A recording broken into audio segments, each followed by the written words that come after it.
እሁድን አንድ ላይ ፈታ ዘና ያደረገን የተረኛ ሐኪም ሰዓታችን ላይ ደርሰናል። የዛሬዋ ተረኛ ሐኪማችን ከግሎ ኢትዮ ተርኪ የውበትና ቆዳ ክሊኒክ ነው የመጣችው። ዳርማቶሎጂስት ናት ወይም ደግሞ የቆዳ ስፔሻሊስት ሐኪም ናት። ዶክተር ጸደኒያ ሻሎም እንኳን ደህና መጣሽ። አመሰግናለሁ። እንኳን ደህና ቆያችሁ። እንግዲህ እንደ ሁሉ ጊዜው እያስተማረ ግን ደግሞ ዘና የሚያደርጉ ጥያቄዎችን ይዘን መጥተናል። ዝግጁ ናችሁ? አዎ ዝግጁ ነው። ለሚገባ በጣም የሚመለከተንን አይነት ተረኛ ሐኪም ነው ያመጣሽ። ቆዳችን አሰፍስፈን እንጠብቅ። አዎ ለሴት ደግሞ በጣም እንደዚህ አይደል እንዴ? ይኸው ለወንዱስ ቢሆን ለኛስ ቢሆን አይ የበቆዳ ከመሸጥ ቀጥሎ አሁን ስለ ቆዳ ላወራ ነው። ስለለበስኩት ቆዳ ማለት እሺ የመጀመሪያው ጥያቄያችን ለቆዳ ተብሎ ያልተሰሩ ሳሙናዎችን ለምሳሌ የገላ ሳሙና ሊሆን ይችላል፣ የልብስ ሳሙናዎች ሊሆን ይችላሉ። ፊታችንን ብንታጠብባቸው ችግር አለው ብላችሁ ነው የምታስቡት ወይስ ችግር የለውም ብንታጠብ ኖርማል በዛር እንዲያደግነው ነው የምትሉት? እጃችሁን አውጡ። ችግር የለውም እንዴ? ሊያንሽ ቀድመሽ ያወጣሽው እኔ በጣም ነው የሚገርመኝ በልብስ ሳሙና እና በገላ ሳሙና ስሙን መጥራት ስለማልፈልግ በልብስ ሳሙናና በገላ ሳሙና ስታጠብ ፊቴ እንደሚጠራው መቼም አይጠራ። የእውነቴ ነው። በተለይ በልብስ ሳሙና እየቀለድኩ አይደለም። የምር ኔክስት ዴይ በጣም ፊቴ ብራይት ሆኖ ነው ዋገኝ ሊያሞክረው ተቀምጬ አይ አውቃለሁ። እኔ ፎር ዩር ሰርፕራይዝ በአጃክስ ስታጠብ ምን ግን ሆኜ መሰለሽ ፊቴ በጣም እንትን ነው ኦይሊ የሚባል ነኝና ምጥጥ ለማድረግ አመዳም አይደል አጃክስ ያው ይሄ እኮ በምን የሚወራው የሚባለው በዘልማድ የሚወራው ነገር እኮ ገሎናልና አጃክስ አርጌ ስታጠበው እንትኑ ነው ንጣቱን ነው ማልቋቋመው እንጂ ሙልጭ አርጎ ፈራኝ እንጂ ግን ይሄ ማለት ሸክላ ሳህን ጋር ነው እንዴ ቁጭ ብዬ ያስብላል። አሁን ባለኝ ያስተሳሰብ ልክ ላይ ሳልሆን በፊት ማለት ነው ግን አርጌው ለኔ ይሰራል ብዬ አስቤያለሁ። አሁን እጃችሁ ነው ያልሽ ግን ልክ ነው አይደለም ነው እምታስቡት ልክ ነው አይደለም ብለው ይነግሩናል እኮ አሁን ቆዳ ሐኪሞች ፊታችንን የሚንከባከቡ ሰዎች አሁን ትነግረኛለች። አሁን እኮ መጠቀምም ይፈራሉ ግን ሳትብሎኝ የተጠቀምኩት ቀን ፊቴን አሪፍ ሆኖ ነው ማለት ነው የሚለው እጋራሻለሁ። አድሚስ እኔ ሁሉ ጊዜ ከባለቤቴ ጋር የምንጣላው በዚህ ነው። በምን ባጃክስ ተጠባለች አይደለም ተው እየተባለ የሆነ የፊት ምናምን ብላ ታስቀምጣለች ለእንትን የሚሆን ብዬ እኔ ወይ ጂም ወስጄ ጥለዋለሁ ወይ ምናምን እንዳልሽው መጨረሻ ወደ ልብስ ሳሙና ነገሩ ወንድ ሳንታይ ታጥቤ ዋናው ታጥቤ መገኘቴ። ዶክተር እስኪ ሙያ ያስካይችን ደግሞ አንቺ ያው ይሄ ብቻ አይደለም ባይዘው ብዙ ክላይንቶች ወይም ፔሸንቶች ክሊኒካችን ያው እኔ ሳከማቸው ይመጡና እኔ ምንም አልጠቀምም ወይ የልብስ ሳሙና ነው የምጠቀመው ይልሻል። ከዛ በኋላ እኔ ምንም አልጠቀምም ከተባለ በኋላ ያው ሳሙናዎች አሉ ያው የሚገልጹልሽ ግን ለምንድነው ማለት ጥቅሙ ምንድነው ስፔሲፊካሊ ለፊት ወይ ለገላ ለምንድነው የተለየ ሳሙና መጠቀም ያለብንን የሚለው ነገር ስናይ ያው ቆዳችን የራሱ የሆነ ፒኤች አለው። ፒኤች ማለት ወይ አሲዲክ ሊሆን ይችላል ወይ ቤዚክ ሊሆን ይችላል ወይ ኒውትራል ሊሆን ይችላል። ሶ ቆዳችን ብዙ ጊዜ አሲዲክ ፒኤች ነው ያለው። ሶ ወደ 4.5 አካባቢ ተጠጋ ነው። ስለዚህ ይሄን ፒኤች ባላንሱን የቆዳችንን መረበሽ ያው ቆዳችን ባሪየር አለው አይደለ ከውጭ ወደ ውስጥ እንዳይገባ ከውስጥ ወደ ውጭም ደግሞ ምንፈልጋቸው ኢምፖርታንት የሆኑ ነገሮች እንዳይወጣ ማድረግ ትልቅ ስራ ነው የቆዳ እና ያንን ነገር በጣም እናዛባለን። ኖርማል ፍሎራ የሚባሉ ደግሞ አሉ ቆዳችን ላይ ኖርማል ፈንገሶች ነው ኖርማል ባክቴሪያዎች አሉ አንጀታችን ውስጥ እንዳሉት ማለት ነው ለቆዳችን የሚጠቅሙ ሶ እነዛን ስፔሻሊ ደግሞ አንቲባክቴሪያል ሳሙና የሚጠቀሙ ሰዎች አሉ አይደል ባክቴሪያ እንደዚህ 99% ይገላል ሚሉ እንትኖች ፊታችን ላይ በመንጠቀምበት ጊዜ ኖርማል የሆኑ ለቆዳችን ጠቃሚ የሆኑ ባክቴሪያዎችን እናጠፋና ማይፈለጉ ፓቶሎጂክ ቆዳችን ላይ ኢንፌክሽን የሚያመጡ ቆዳችን ላይ የተለያዩ በሽታዎች የሚያመጡ ባክቴሪያዎችን ግሮ እንዲያደርጉ ያደርጋል። ለምግብነት የምንጠቀማቸው ለምሳሌ ቲማቲም ሊሆን ይችላል ሎሚ እርድ ፊታችን ላይ ብንቀባቸው ችግር ያመጣሉ ብላችሁ ነው የምታስቡት ወይስ በተለየ ይጠቅመዋል በጣም አሪፍ ነው ብላችሁ ነው የምታስቡት? ይጎዳል ብዬ አላስብም። እሺ ይጎዳል ብለሽ አታስቢ? ስራ ገፍከው ነው የኖርኩት በቲማቲም እና በእርድ ፊት ተፈጥሯዊ ነገሮች ስለሆኑ ኬሚካል ስለሌላቸው ይጎዳሉ ብዬ አላምንም። በልተሽ ከዛ ትቀበያለሽ?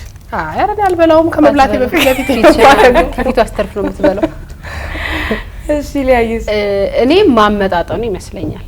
ማመጣጠኑና ፊታችን የሚቀበለውን የማይቀበለውን ነገር ለይተን ካወቅን ናፍቆት እንዳለችው ተፈጥሯዊ ነገሮች ስለሆኑ ጉዳት ይኖረዋል ብዬ አላስብም። ግን አስባለሁም አንዳንዴ አስባለሁ አላስብም። እኔ አሁን ምን መሰለሽ ዶክተር እኔ ፊቴ በጣም ማዲያ ስለሚያስቸግረኝ ድንችና የድንች ውሃና የሎሚ ውሃ እጠቀማለሁ። ሶ ለኔ ፊት በጣም ተስማሚ ነው። እንደዚህ አከታትዬ አንድ ሳምንት 15 ቀን ምናምን የተጠቀምኩት ጊዜ ፊቴ በቃ ወደ ምፈልገው አይነት ነገር ይመለሳል። ግን ተያይዞ የራሱን ችግር ያመጣል መሰለኝ። ሎሚው የራሱ የሆነ ሳይድ ኢፌክት አለው ይሉኛል ሲሄድና እነሱን ነገሮች ማመጣጠርና ፊታችን የሚፈልገውን ነገር መቀበል ያልኩት ከሱ አንፃር ነው። አድሜስ እኔ ቢበሉ ይሻላል ከሚቀቡት ቢበሉ ያው የምግብ ውጤት አረ ፊት ላይ መልሶ የሚንጸባረቅ አላምንም እሱን እናቴ አላምንም። ቆይ ወደ በላው ሌላ ፊት የሚታየው ሌላ አንቺ ሌላ ጥብስሽን እየበላሽ አቮካዶ ምናምን ግን ሲበላ አሪፍ ይሆናል ይላሉ። እኔ እንግዲህ በሰማሁት ግን ልክ ነው ዶክተር። አሁን የሷ ሎሚ ምናምን እንዳታስቀባኝ ዛሬ። ያው የሶስት ቦታ መክፈል እንችላለን። እነዚህ በቤታችን የምንጠቀማቸው የሚያመጡትን ነገር የተወሰነ ለውጥ ሊያመጣ ይችላል።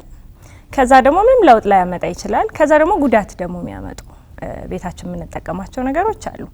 ብዙዎቹ ያው ሁለተኛውና ሶስተኛው ላይ ነው የሚገቡት።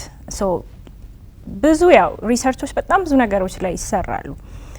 ያው አሁን ድንችም ላይ ሪሰርች ይሰራል። ሳይንቲፊክ የሆነ ኳንቲፋይ ማድረግ ወይም ደግሞ በዚህ ፐርሰንት ይሄ ነገር ቀንሷል በብዙ ሰዎች ላይ ይሄን ነገር እየተጠቀሙ ለሆነ ያህል ጊዜ ማለት ነው። ብዙ ሪሰርቾች አሉን እንደዚህ። ዘ ሴም ቲንግ እንደ እርድ ላይ አሁን ጥሩ ተርመሪን የሚባል ተርመሪክ አይደል ተርመሪን የምትባል ኢምፖርታንት የሆነች ኬሚካል አለች። ብዙ ነገሮች ያው ሪሰርች ተሰርቶ ብዙ ኤቪደንስ የለንም ማለት ብጉር እንደሚያጠፋ ወይ የብጉር ጠባሳ እንደሚያጠፋ ማዲያት እንደሚያጠፋ ታንጀብል የሆነ ላይክ እንደዚህ ኳንቲፋይ ተደርጎ የሚቀመጥ ኤቪደንስ የለንም። ግን ለምሳሌ አሁን ፖቴቶ አሁን ድንች እንዳልሽው ውስጡ ኬሚካል አለው። ሜላኒን ማለት ይሄ ጥቁር ፒግመንትን እንዳይወጣ እሱን ሰፕረስ የሚያደርግ ኬሚካል አለው። ግን በምትጠቀሚበት ጊዜ ይሄን ያህል ፐርሰንት ነው ብለን ማድረግ አንችልም አይደለ? ዶዙን መመጠን አንችልም። ዲዩሬሽኑን እንደ ድንቹ አይነት ራሱ ኬሚካሉ ሊለያይ ይችላል። ወይ ጥሬ ድንች የበሰለ ዘ ሴም ቲንግ አይደል? እንደ ሎሚ ውስጥ ያለ ድንች ላይ አትሳቂበት ባለው ለሰላም የታቂ አይደል? እኮ ከምበላው ፊት የተቀባው ነው ይበልጦ በዚህ ድንች እንትን የለውም። ያው ጉዳት አሁን ወደ ድንች ስንመጣ ጉዳት የላቸውም። ከምን ሊኖረው ይችላል ስቲል ኢሪቴቲንግ የሆነ ኬሚካል ይኖረዋል ውስጡ፣ ግን በጣም ከፍተኛ ጉዳት ያመጣል ከምንለው ውስጥ አይደለም። አሁን ወደነ ሎሚ፣ ብርቱካን እንደዚህ ሲትረስ የሆኑት ፍሩት ላይ ስንመጣ አሁን እነሱ ቆዳ ያሳሳሉ። የቆዳን መከላከል አቅም በጣም እንትን ይላሉ። እንዳይገባ ማድረግ ከውጭ ወደ ውስጥ ከውስጥ ወደ ውጭም እንዳይወጣ የማድረግ ካፓሲቲውን ይቀንሱብናል። ሜካፕ መቀባት ለቆዳ ጉዳት አለው ብላችሁ ነው የምታስቡት ወይስ እኔ ሁሌ እየተጠቀምኩት ይሄው ምንም አላረገኝም ነው የምትሉት?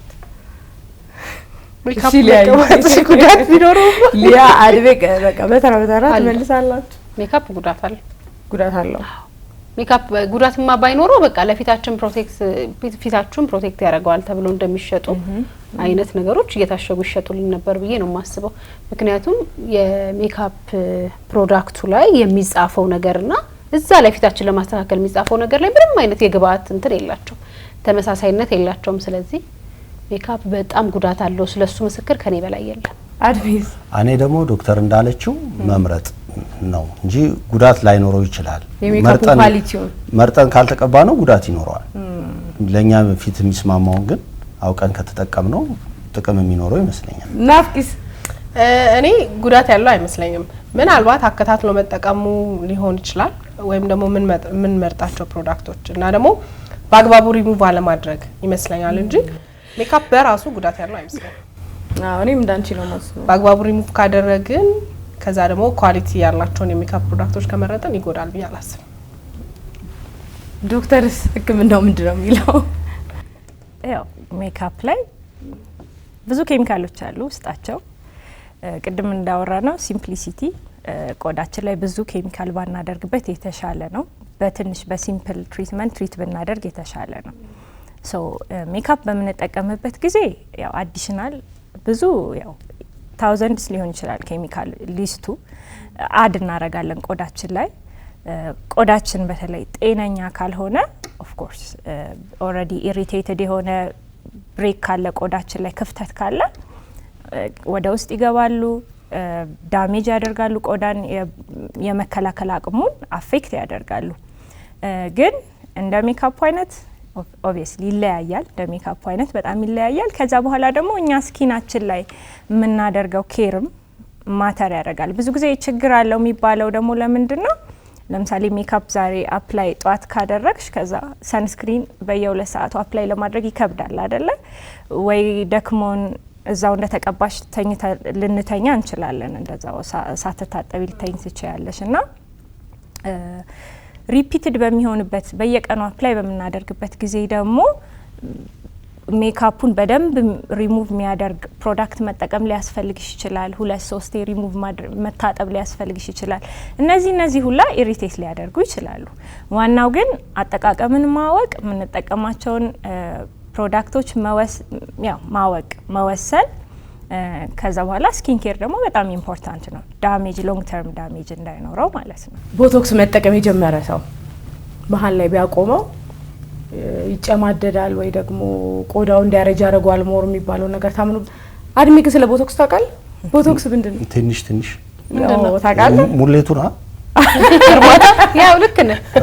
ሙሌቱ ነው በሰለንድ የሚሰጠው ሙሌቱ ነው አይደል? ትክክለኛ እንትኑ ሙሌት ነው። ቦቶክስ ሙሌት አይደል? ፊለር ነው ሙሌት እና ፊሊን ዘ ብላንክስ ባዶ ቦታው ፊሊን ዘ ፊለር ቦቶክስ ምን ታረጋለሽ? ሙሌቱ አይደል? ይሄ እንትን የሚለው ምናምን ቦቶክስ የተጨማደደን ማቃናት ነው። ቦቶክስ መወጠር ነው። ፊለር ደግሞ ሞጥሪ ምን አርገሽ ሞልተሽ አይደለም። ፊለር ለብቻው ነው የሚሰጠው። አይ ፊለር አራያን ጻጻፈን ቦቶክሱ መርፌ ነው የሚወጋው። ከዛ ይወጣል። ጡንቻሽን ዴድ ማድረግ አይደል? እንደዛ ያደርጋሉ። ለጥሩም ታስቡት ቦቶክስ የሚመስለኝ እኔ ጠይቄም ስለማር ከዚህ በፊት ባለሙያ በሆነ ጊዜ መደገም አለበት። ካልሆነ ተመልሶ ወደ ተሸበሸበው ነገር ይሄዳል። አሁን አይናችን ስር ይሄ እዚህ የተሸበሸቡትን ለመወጠር አይደል ቦቶክስ የምንጠቀመው። በ4 ወር በ6 ወር ካላደረግሹ ተመልሶ ወደ ተፈጥሮ ቆዳሽ ይሄዳል። ወደ ተፈጥሮሽ ቆዳ ከመሄድም ባሻገር በጣም አጨማዶት አባብሶት ይመጣል የሚባል ነገር እሰማለሁና እንደዛ ነው ማምነው እኔ። ከነበረበት ጭራሽ ብሶ የሚመጣ ነው የሚመስለኝ እና ፈራዋለሁ። እንትን አይመስለኝም ከነበረበት ያባብሷል የሚል አመለካከት የለኝም። ግን እንደ ልማድ ያደርገዋል። መጠቀም ካልጀመርን አልጀመርንም፣ ከጀመርን ግን በየ6 ወሩ ይሁን በየ3 ወሩ ተደጋጋሚ አይነት ነገር ይፈልጋል። ያ ካልሆነ ወደ ነበረበት ይመለሳል። ብሶ ሳይሆን በቃ የነበርነው ይሆናል የሚል አመለካከት አለኝ። ቦቶክስ ቶክሲን ነው፣ ከባክቴሪያ ነው የሚገኘው። ቶክሲኑ ምንድን ነው የሚያደርገው? መስል ላይ ነርቭ ኮንዳክሽን አለ አይደለ? እሱን ያው ኮምፕሊትሊ ማቆም ነው። ፓራላይዝ ማድረግ ነው። ለምሳሌ እዚህ ጋር ፍሮንታሊስ የሚባል መስል አለን። ጡንቻ ነው ይሄ፣ ግንባራችን በጠቅላላ ጡንቻ ነው። ፊት ላይ በጣም ብዙ መስሎች አሉ።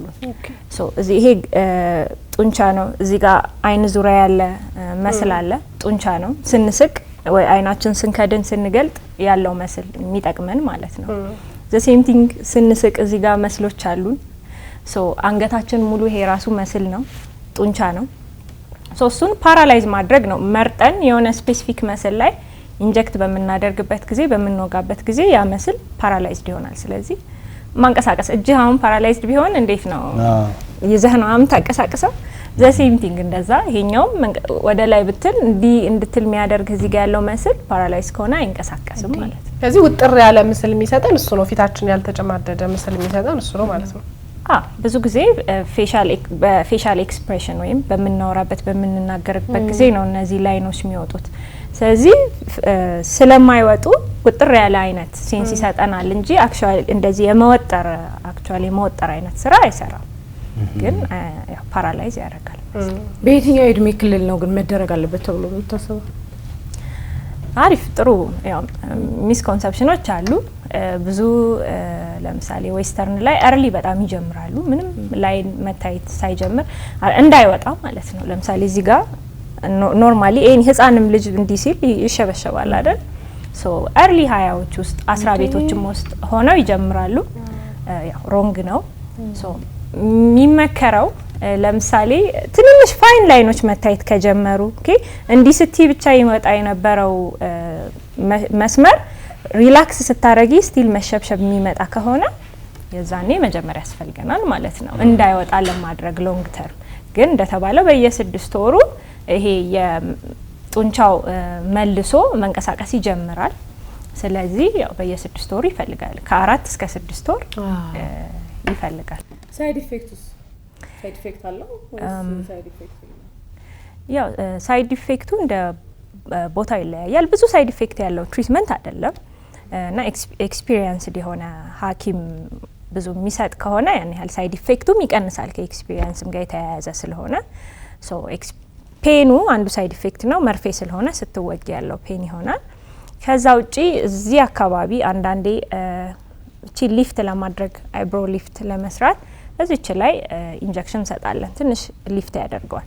እዚህ ይሄኛውን እንደዚህ ስትኮሳተር ያለውን ላይ ለማጥፋት ኢንጀክት ይደረጋል እዚህ ጋር ይሰጣል። ሶ እዚች ጋር የምትሰጠው ቦቶክስ ከልምድ አንጻር ትንሽ ያው ወደ ታች ከወረደች አሰጣጡ ያው ማተር ስለሚያደርግ ማለት ነው ትንሽ አይድሮፒያ ማምጣት ባህሪ ያለው እሱ ነው የሚፈራው። እንዲህ ብለን እንቀራለን ማለት ነው። አንዱን አይን ወደ ላይ መግለጥ አንችልም ፓራላይዝ ስለሚያደርገው ማለት ነው። እስቲ ለሱም ትሪትመንት አለው ያው አይድሮፖች አሉ እንዲከፈት የሚያደርጉ እና ያው ከ4 እስከ 6 ወር በኋላ ይመለሳል። እሱም ቢሆን አፍም ጋር እንደዚህ አይነት ነገር ሳይድ ኢፌክት አይቻቃለሁ። እዚህ አካባቢ እንትን ለማድረግ እንትን አያረግም አዛውም ህይወት የለውም በቃ ዝም ይሄ ሌላ እንትን ነው የሚሰጠው እና እሱን እስቲ አይሄም ያው እንደ የባለሙያ እንትን አለው እሱ አሁን አፍ ዙሪያ እዚህ ጋር ስሞከርስ ላይን የሚባል ነገር በቃ እንደዚህ ላይን በጣም የሚደብር ነው እዚህ ጋር early ሲወጣ ማለት ነው። አሁን እሱ ጋር ኢንጀክት የሚደረገው እነዚህ ላይኖቹ ላይ ነው። ሶ በዛ ጊዜ ስማይል ላይ ትንሽ ችግር ሊፈጥር ይችላል። ስቲል እሱ እንዲህ ብለው ሲቀሰው በጣም ነው በቃ አንዳንዴ እንትን ሊያደርግ ወደ ላይም ሊያደርግ ኢንቴንሽናሊ ይደረጋል አክቹሊ አይደለ ሊፕ ፍሊፕ የሚባል ነገር አለ ያምራል አንዳንድ ሰው ላይ ግን ሳይፈልግም እንደዛ ሊሆን ይችላል። ስማይላችንን ያው ኢሬጉላር ግን በጣም ሬር ነው። እኔ ያው በባለሙያ ከተሰጠም እንደ ሳይድ አጋጥሞኝ አያውቅም። እኔ የምሰጣቸው ቦቶክሶች ልጆችን ቪታሚን ዲ እንዲያገኙ ጧት ላይ ፀሐይ እናሞቃቸዋለን። ሰንስክሪን ደግሞ አድርገን ፊታችን ላይ ስንሄድ በቪታሚኑን ያ ቪታሚን ዲ ማግኘት ያለብን ነገር አያገኝም ብለን ነው የምናስበው ወይስ እንዴት ነው? እኔ ግን አሁን ቫይታሚን ዲ አጥሮሻል የተባልኩት ሰንስክሪን ስለምቀባይ እጥረት ገጥሞኛል የቫይታሚን ዲ ሰሞኑንና አዞተው ይመዘምዘዋል ነው ማለት እሱን ይወስደዋል። ሰንስክሪን ብሎክ አይደል የሚያደርገው የፀሐይ ያን ስለሚሸፍነው ፀሐዩ አያገኘውም እና እንደዛ ነው። ግን በጀርባችን እናገኛለን። አያጋጥምም ቫይታሚን ዲ እጥረት አያመጣም ሰንስክሪን ብዬ ነው የማስበው። ላያመጣ ይችላል ፊት ላይ ብቻ ስለሚደረግ። ግን በአጠቃላይ ደግሞ አሁን እኛ ሀገር ላይ በጣም ብዙ ሰው ቫይታሚን ዲ እጥረት አለበት እየተባለ እንትን መድኃኒት እየተሰጠ ነው። እንግዲህ ዋናው በፊት የሚገባው ፀሐይ ከሆነ ደግሞ የሚጠቅመው አይታወቅም። ፊቱ ስለሚባል በፊት የሚገባው ሊሆን ይችላል ጥቅም ያለው አላውቅም። ሳይዝ ምንድነው የሚለው ዶክተር? ያው ሰንስክሪን እንደ ስሙ ፀሐይን ነው የሚከላከለው። ዩቪኤም ዩቪቢንም ይከላከላል። እኛ ለቫይታሚን ዲ እንዲሰራ የምንፈልገው ዩቪቢን ነው። ዩቪቢን ደግሞ ሰንስክሪን በደንብ ይከላከላል። ሶ ዘ ኦንሊ ዌይ ፀሐይ የሚያገኘን ፊታችን ላይ ብቻ ከሆነና ፊታችንን ብቻ ሰንስክሪን የምንቀባ ከሆነ ኦፍ ኮርስ ያው አይደል ሊያመጣ ይችላል። ሶ አጠቃ እንትኑ ማተር ያደርጋል። ኖ አሁን አክቹሊ ላይፍ ስታይላችን ነው የቀየረው ብዙ ነገርን ከአንወጣም ጭራሽ አይደለ ከቤት እንትንላለን እንወጣለን ከቢሮ እንመለሳለን። ፀሐይ የሚያገኘን ሰዓት በጣም ሊሚትድ ነው። እሱ ነው ሞር የቀየረው እንጂ ሰንስክሪን ዩዙ ብቻ አይደለም ከዚህ ጋር ተያይዞ ያለው ነገር። ሶ ለቆዳችን ሳያረጅ ቫይታሚን ዲም ሳያጥረን ማድረግ እንችላለን። ሁለቱንም ማድረግ እንችላለን። ሶ ሰን ቤዚንግ የሚባል አለ አሁን የሚመረጠው የተሻለው እሱ ነው። ጠዋት ከ2 ሰዓት እስከ 4 ሰዓት ባለው ሰዓት ላይ ብዙ ዩቪ ራዲዬሽን ወይም የፀሐይ ጨረሩ በጣም ኃይለኛ በማይሆንበት ሰዓት ላይ ፀሐይ መመታት ይቻላል።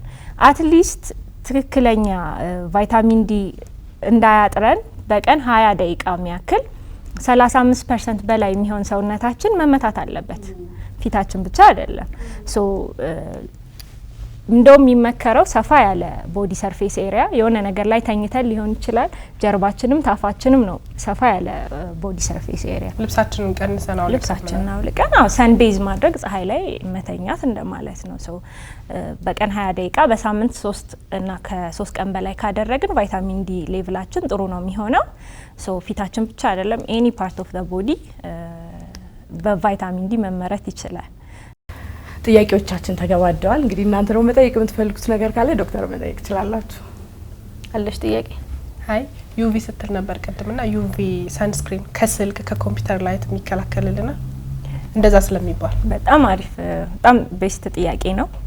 ሶ አሁን ላይ ኬሚካል ሰንስክሪን የሚባሉ አሉ፣ ፊዚካል ሰንስክሪን የሚባሉ አሉ። ከዛ ደግሞ ቲንትድ ብለው ውስጣቸው አይረን ኦክሳይድ ያላቸው ሰንስክሪኖች አሉ። ኬሚካል ሰንስክሪን ብዙ አንታይ ኤጂንግ አይደለም ማለት እንዳያረጅ አያደርግም። ብዙ ሶ ጨረርን ወስዶ ወደ ሙቀት ነው የሚለውጠው። እንደ ስሙ ኬሚካል ሪያክሽን ይኖራል ቆዳ ላይ ማለት ነው። ሶ እሱ ብዙ አንቲ ኤጂንግ ኢፌክቱ የለም፣ ግን ከፀሐይ ተከላክሎ የቆዳ ካንሰርን ለመከላከል ይጠቅማል። ፊዚካል ሰንስክሪን ወይም ሚነራል ሰንስክሪን የሚባሉት ደግሞ እንደ ታይታኒየም ኦክሳይድ፣ ዚንክ ኦክሳይድ የሚሰሩ ናቸው። ሶ ስራቸው ሜንሊ እንደ ባሪየር ነው ማለት ሪያክሽን ወደ ሂት መቀየር በትንሹ አለው እንደሱ ቢሆንም ግን ለምሳሌ የሆነ ነገር ይዘሽ ፊትሽ ላይ እንደመቆም እንዳይገባ ማድረግ ማለት ነው። እንደ ባሪየር ነው የሚጠቅሙት እነሱ። የተሻለ አንቲ ኤጂንግ ኢፌክት አላቸው ማለት ቆዳ እንዳያረጅ የማድረግ ኢፌክት አላቸው።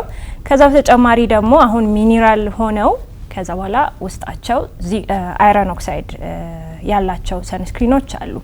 እነሱ ደግሞ ከሌሎች ዲቫይሶች ከስልክ ሊሆን ይችላል ከኮምፒውተር ብዙ ሰዓት ላይ ከ4 ሰዓት በላይ በቀን የምናሳልፍ ሰዎች ከሆንን ሶ ከኢቭን አይደል ይሄ ምንድነው ለማብሰል የምንጠቀም ማይክሮዌቭ ከነዚህ ዲቫይስ የሚወጡትን ራዲዬሽኖች ይከላከልልናል። አይረን ኦክሳይድ ያላቸው ቲንትድ የሆኑ ሰንስክሪኖች ማለት ነው።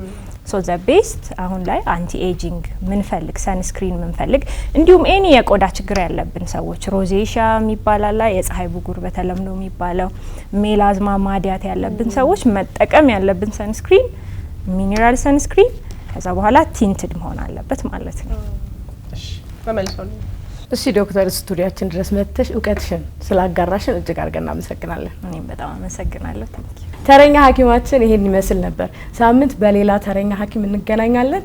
እንዲነሳላችሁ የምትፈልጉት መጠየቅ የምትፈልጉት ጥያቄ ካለ 8228 ላይ ኢንቦክስ አድርጉልን። እሁድን አንድ ላይ መልካም ቆይታ